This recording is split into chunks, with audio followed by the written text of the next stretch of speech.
Welcome to the Week in Review setup. Seth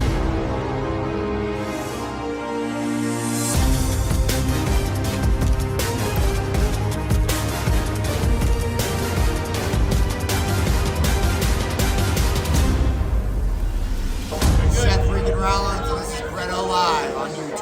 Tomorrow's a big day. I go one-on-one with Brother Dink. You guys aren't going to want to miss it. Turn on notifications so then you don't. It's going to be a banger, and I'm going to drop that kid face first into the mat and retain my dang championship. What is going on, guys? Bretto Live back with another video. Today, we have the Week in Review episode 273, where we go over Raw and SmackDown in a WWE action figure setup style. Obviously, last week, I split up Raw and SmackDown. I did two separate videos on both of those shows, but this week, it is the classic Week in Review action figure setup where we talk about both Raw and SmackDown in the same video. We're going to start off with Monday Night Raw from Portland, Oregon. This show is pretty freaking solid, and we're going to talk about the entire thing. Opening the show with CM Punk. CM Punk talking about Hell in a Cell, talking about Drew McIntyre. Drew McIntyre was not here at this show. He was actually watching from home. Drew McIntyre was watching the TV, posted a reel on Instagram of him watching CM Punk cutting the promo, which I thought was really interesting that he wasn't at this episode of Raw. But CM Punk was there. CM Punk was told by his own family, his own wife, his own younger sisters to not do this Hell in a Cell match.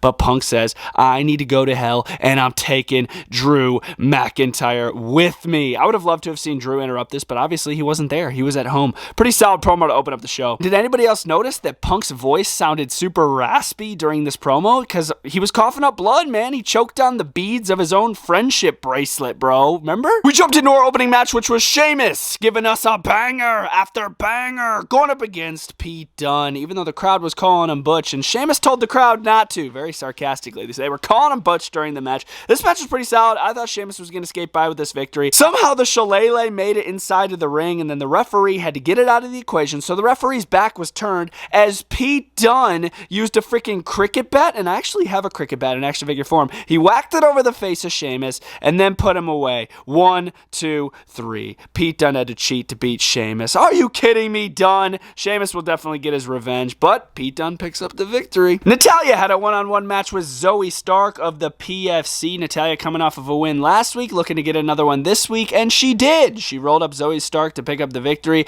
She had a little help from Selena Vega and Lyra Valkyria, who were supporting her on ringside, but hey, Natalya with another W. Holy cow. Over the PFC. Good. Jey Uso had a little run-in with the Intercontinental Champion Braun Breaker. Well, first of all, Jey was cutting a promo talking about how he's going to become IC champion. He's never been a singles champion in the WWE. Braun Breaker said, I did what you wanted to do in 6 months when you've been in this company for 14 years. So it got pretty heated, especially after Jey mentioned Braun Breaker's NFL career, which didn't last very long. And then Braun went for a spear on Jey, but Jey countered with his own spear, holds up the Intercontinental Champion, and could this be the sight that we see next week? We're going to see the IC Championship match next week, and could Jey be the next Intercontinental Champion? I like this segment. Seeing Jey come out on top was pretty cool. This might have been my favorite match of the entire night. It was Judgment Day's first defense of the WWE Tag Team Championships. Finn Balor and JD McDonough, the current champs, going up against the New Day. The New Day looking to become, I believe, 13-time Tag Team Champions. That was freaking solid. Xavier Woods and Kofi Kingston were having great chemistry during this one, up until the end where we saw the Judgment Day come out, but then here comes LWO, who have beef with the Judgment Day, so the LWO come out, start taking out the Judgment Day. That leads to Kofi Kingston jumping over the top rope, taking out absolutely everybody, while Xavier Woods had JD McDonough pinned in the middle of the ring. He had him pinned. He hit his elbow drop springboard, and Xavier Woods had those championships won, but the referee was on the outside of the ring. I'm like, oh my gosh, he was dealing with Kofi Kingston. It led to Xavier Woods eating a coup de grace from Finn Balor off the top rope while JD had a little sleeper hold locked in. I'm like, damn, what a maneuver that was. And then Xavier Woods was heated. He was obviously, understandably pissed off with Kofi Kingston and the referee and the whole match in general. Later backstage, he would be mad with LWO. He would go off on Kofi Kingston. And finally, we're seeing that aggressive side of Woods. Understandably, man. He had those titles won. I loved all of this. This was so good. Bronson Reed is back, and he was scheduled to go one-on-one with Braun Strowman, but the match didn't even get started. One of the turnbuckles flew off the top rope before the bell could even ring, and they just started brawling it out. Braun Strowman, Bronson Reed threw a barricade. Bronson Reed threw a fan.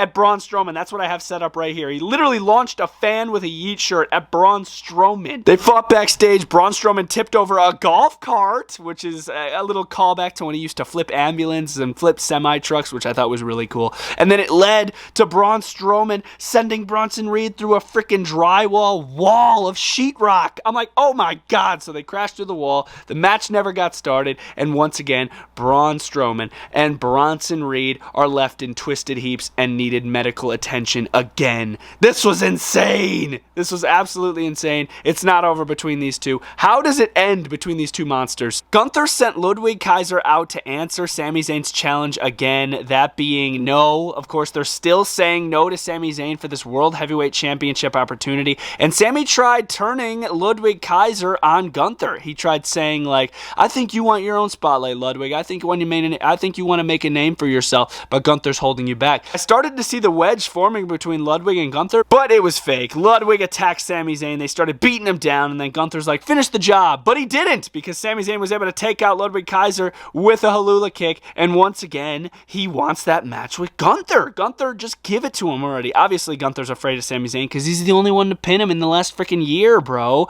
I'd also be afraid. This is definitely going to be our bad blood match, guaranteed for the World Heavyweight title. Io Sky went one-on-one with Bianca Belair, and this match absolutely smacked. You had Jade Cargill and Kairi Sane on ringside. Originally, this was supposed to be Kairi Sane versus Bianca, but Io Sky stepped up, challenged Bianca. Match was crazy. Insane feat of strength from Bianca when she walked Io Sky up on her shoulders just like this, up the steel stairs into the ring. I'm like, that was freaking insane. In the end, I was expecting Bianca to take the W, right? She doesn't. Io Sky picks up the victory with a little roll-up, and everybody was shocked by this. Bianca's last freaking loss was against Nia Jax during the Queen of the Ring tournament, which was such a long time ago. Bianca barely gets pinned. To see Io pin Bianca, definitely Damage Control is going to be getting these women's titles soon. American Made, I think, are officially done with the Wyatt 6, bro. The Wyatt 6 had a little creepy video earlier in the show. Nothing too crazy with that. They kind of showed a QR code. And then American Made had a video later in the show, basically just signifying that they're done with the Wyatt 6. They're moving on to bigger and better things. And yeah, they're looking strong. They were on like an army truck. They looked good. And I'm excited to see what they're going to do next. And our main event of the show, Dominic Mysterio versus Damian Priest. Match was absolutely insane. We had Rhea on ringside as well as all of Judgment Day. So obviously that's not going to pose as a good factor here. But Damian Priest was able to overcome the odds. He was able to freaking take out some of the members of Judgment Day on ringside to the point where Rhea Ripley dove on Liv Morgan, landing in Wade Barrett's lap on ringside. I'm like, oh my God, it's an absolute brawl. After the match, of course, Damian Priest hit the South of Heaven on Dominic Mysterio to pick up the victory, dude. Damian beats Dom. I was like, yes. But immediately after that bell rang, literally immediately, the Judgment Day just started decimating Damian and Rhea. We saw another little oblivion from Liv Morgan off the ropes. And then we saw Finn Balor deliver countless coup de graces to Damian Priest. They just destroyed the Terror Twins again. I feel like they just keep doing this week to week, man. They just destroy them. So I guarantee that the Terror Twins are going to get their revenge at Bad Blood. I really hope so. How could I forget this? Jey Uso came out to help the Terror Twins, but before he could do anything, he got speared by Braun Breaker, who ran out of nowhere. I was like, bro, really? Braun just couldn't take his spear earlier in the show and walk away? Ranking Monday Night Raw this week, we're going to give it a solid 7 out of 10. That was a pretty solid episode of Raw. My favorite match was definitely the Tag Team Championship match between the New Day and the Judgment Day. And my favorite moment had to have been Jay spearing Braun Breaker. That felt great to see. Let's jump into SmackDown on USA. Friday Night SmackDown from Sacramento, California. WWE action figure setup style, let's run it up. Opening up the show with an absolute bang. Literally, we saw Jacob Fatu and the rest of the Bloodline, Tama Tonga and Tanga Loa, getting checked in through security, and they decided to beat up the security for the security wanting to check them and pat them down. Dude, this was rude. Really, Bloodline? At our opening match with the number one contender for the United States Championship, Andrade went up against the United States Champion, LA Knight. Yeah, this match was freaking fire. I was expecting Carmelo Hayes to get involved here, turning it into a triple threat match at Bad Blood, but that wasn't the case. Great match. LA Knight had a little slip up at the end where he slipped on the ropes, not once, but twice. It is a very hard jump, though, to make it to the top rope, but LA Knight was still able to pull out the victory and hit the BFT on Andrade to pick up the victory and retain his United States Championship. As you can see, I got the brand new defining moments there. Looking amazing. Later that night, we would see Carmelo Hayes approach Andrade, the man that lost against LA Knight, and Carmelo Hayes just was disrespecting him, and Andrade was in a mood. He was. He shoved the face of Carmelo Hayes, and then they got into it backstage, and they're going to be having a Part 6 match coming up here on SmackDown soon. A Part 6, man.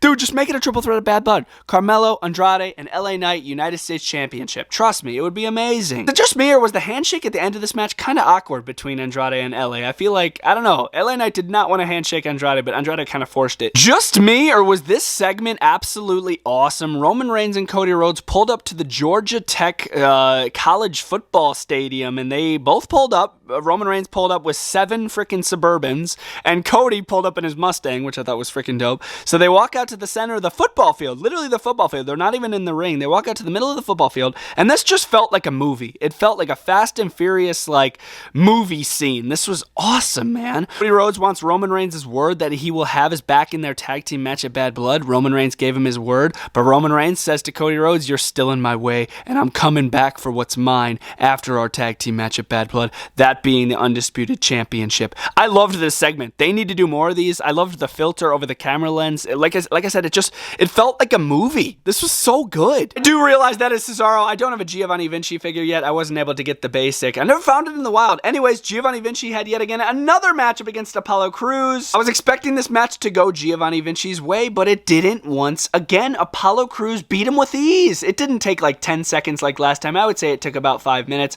for Apollo Crews to pick up the victory. Maybe not even. But after the match, Giovanni Vinci wasn't standing for it. He attacked Apollo Crews, beat him down in the center of the ring, and then stood above his body. But everybody remembers that Giovanni lost again. Kevin Owens didn't know what to think about Cody Rhodes teaming with Roman Reigns. He was very conflicted about that situation, because I feel like Kevin's like, how can you trust Roman Reigns after all the stuff he has put me through? He's put me through absolute hell. So Kevin Owens wanted to come out to the ring, speak his mind, but before he could, the Bloodline interrupted. The Bloodline comes out. They look like they were going to do a 3-on-1 beatdown on Kevin Owens, but then here comes DIY to even up the odds. It would set up for our main event, which would be a 6-man tag team match, DIY and Kevin versus the Bloodline. We will talk about that in a few here. Nick Aldis set up that match during this segment, and that actually had me pretty hyped for this main event. Here is the high-stakes tag team match where Bayley and Naomi went up against Nia Jax and Tiffany Stratton. If Bayley or Naomi pins either Tiffany or Nia, the person that gets the pinfall will get the title match at Bad Blood, and if Tiffany or Nia pins either Bayley or Naomi,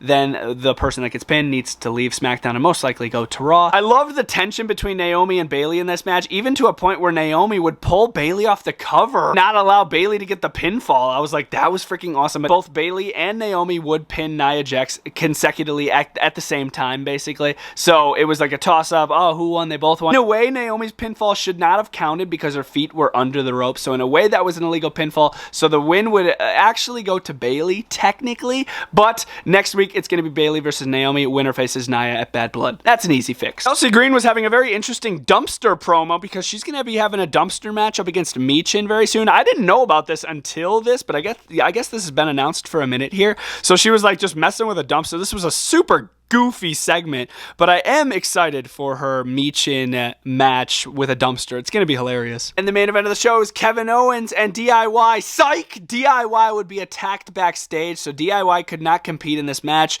Kevin Owens took on 3 members of the Bloodline, Jacob Fatu, Tamatanga, and Tangaloa. It didn't really work out. He would get some help from the Street Profits. The Street Profits would run down, help him out, and Kevin would jump on his own tag team partners before the match even got started. I was like, bro, they just came out to help. Why are you jumping on them? But he took out everybody. The match gets going, and it ends in a disqualification after, I believe, Kevin got sent into the steel stairs on ringside. And then it was just an all-out brawl. It was literally an all-out brawl. DIY even came back out, the injured DIY. The person that would bring an end to this entire brawl would be Cody Rhodes, and I didn't think Cody Rhodes was going to come out. I thought they were going to keep this segment accurate and say, oh yeah, Cody's in Georgia with Roman. But no, Cody came out. He came out to back up Kevin and take out the Bloodline, and then they did another angle where Kevin Owens could possibly turn on Cody Rhodes. Dude, they had me thinking again it was going to happen because Kevin Owens, he's obviously pissed off that Cody Rhodes is teaming with Roman Reigns at Bad Blood. Because, dude, all the crap that Roman and the Bloodline put Kevin through, you gotta feel for Kevin here. Like one of his best friends, Cody, is teaming with Roman, his arch enemy, but Kevin did not hit him with the chair. It's definitely going to happen in the future. It's just a matter of time. But I loved the angle that the cameraman got. We all thought it was coming. That was SmackDown from Sacramento, California. This episode of SmackDown gets a solid 7 out of 10 from me.